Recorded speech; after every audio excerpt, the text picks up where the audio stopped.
जय श्री राधे, जय श्री कृष्ण।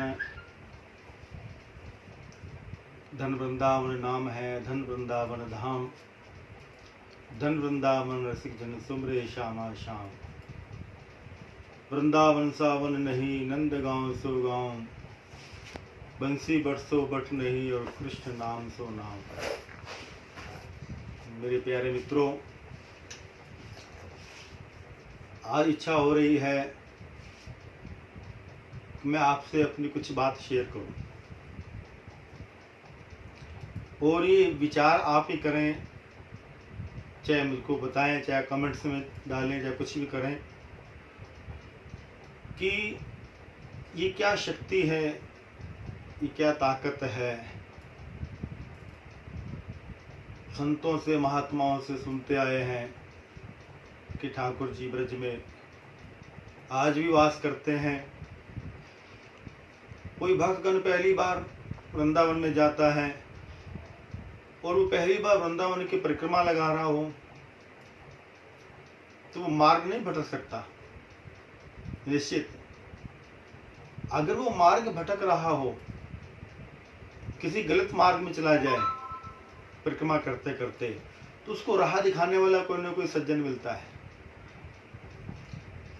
ऐसा कई बार ये अनुभव जो है हुआ और सोचने पर मैं खुद मजबूर हुआ कि भगवान की क्या सत्ता है, व्यास जी की क्या लीला है। अभी पिछले दिनों मैं बरसाने में गया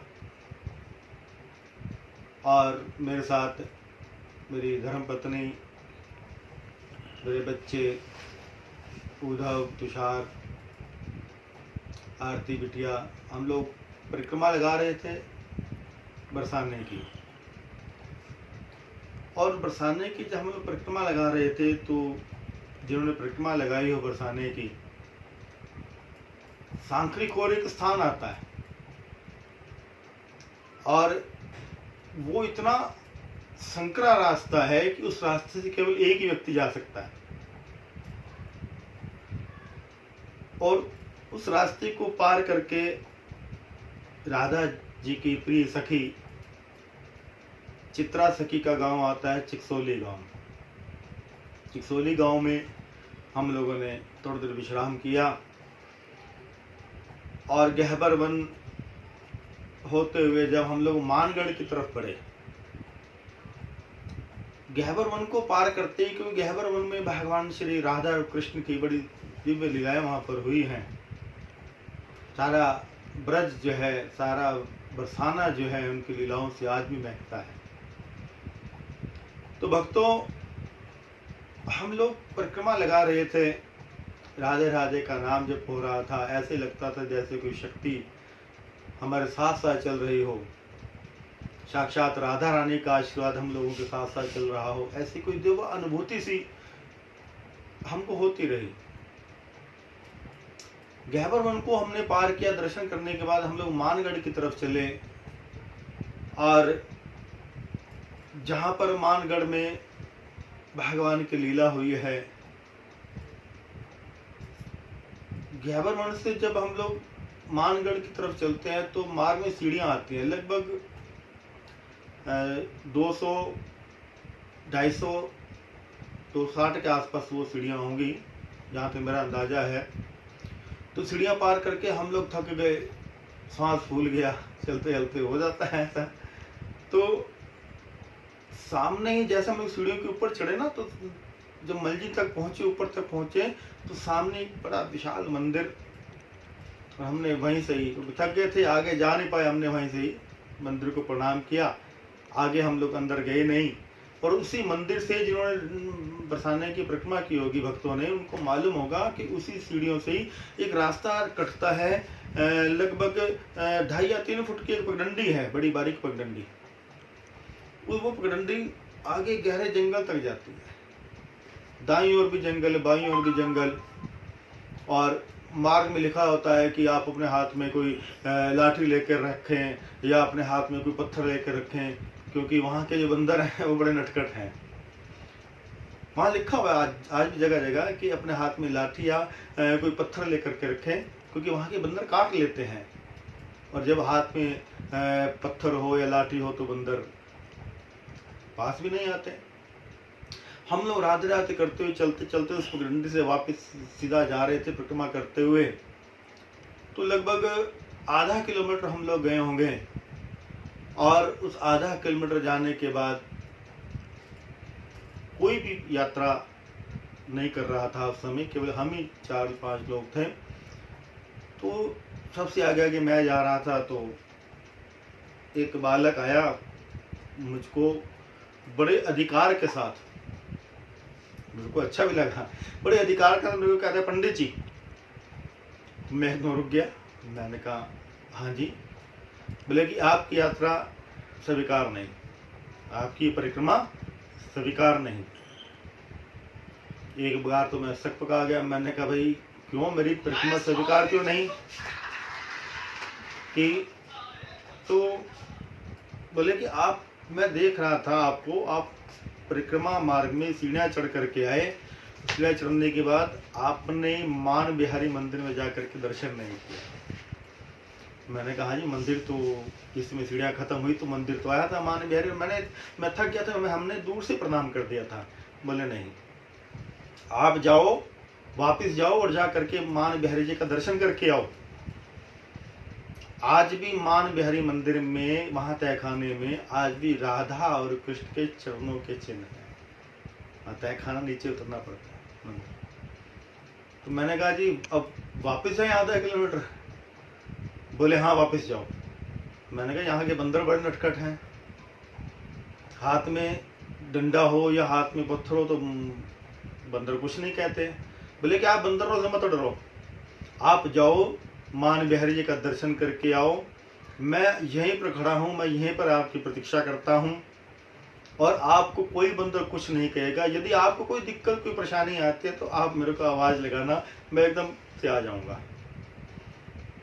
मैंने अपने बच्चों की तरफ देखा तो हम लोग, पत्थर हमारे हाथों में थे, पत्थर हमने वहीं फेंक दिए और हम लोग वापस मुड़े। आधा किलोमीटर से वापस हम लोग गए, जा करके मान बिहारी जी का दर्शन किया, मन बड़ा प्रसन्न हुआ। और वहाँ पर मान जो है राधा जी को हो गया और ठाकुर जी ने चरणों की सेवा की थी। बड़े दिव्य लीला भगवान की वहाँ पर हुई। हमने वहाँ दर्शन किया। दर्शन करने के बाद हम लोग जब वापस आए, उसी पगडंडी पर जब हम लोग वापस आए तो हमको मार्ग में, उस सुनसान रास्ते में, क्योंकि वो समय परिक्रमा का तो नहीं था, हमारे मन में भाव आ गया, तो उसी मार्ग में हमें कोई भी व्यक्ति नज़र नहीं आया, कोई भी बालक नज़र नहीं आया। हमने अपने हाथों में पत्थर भी नहीं रखे, हमको डर भी नहीं लगा कि बंदर काट लेंगे। मेरी धर्मपत्नी, मेरे बच्चे कहने लगे पापा आप ये पत्थर ले लो। मैंने बेटा चलो कुछ नहीं होता। धर्मपत्नी ने भी कहा कि आप हाथ में कोई छड़ी लाठी ले लो कि बंदर काट न ले। मैंने कहा नहीं, आप राधा रानी का नाम लो और चलते चलो।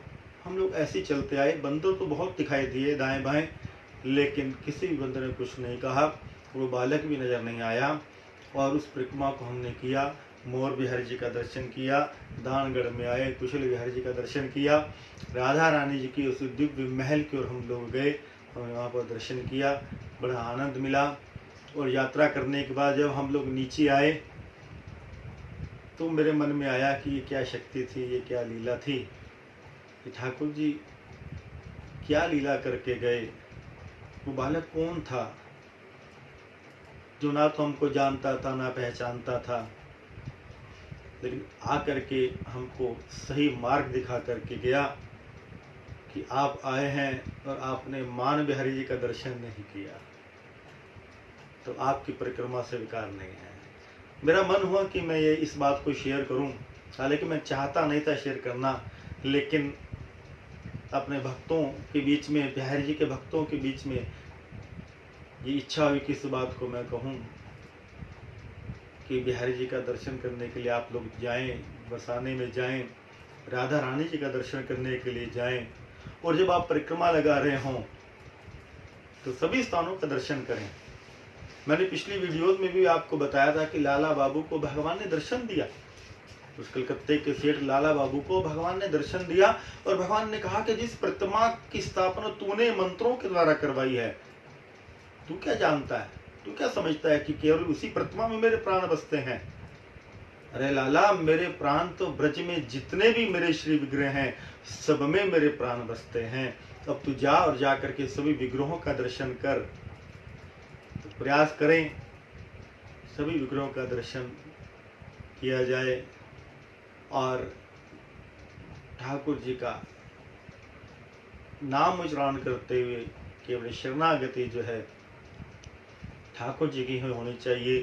क्योंकि शरणागति जब की जाती है तो केवल कमजोर की शरणागति नहीं की जाती, बलवान की जाती है?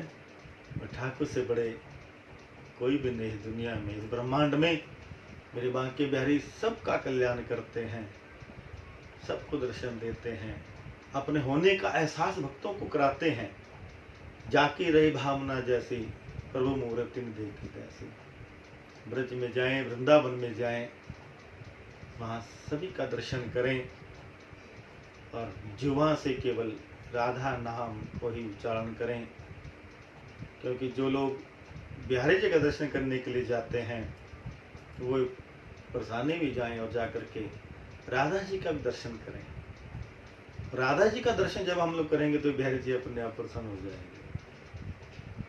जय जय श्री वृंदावन धाम की।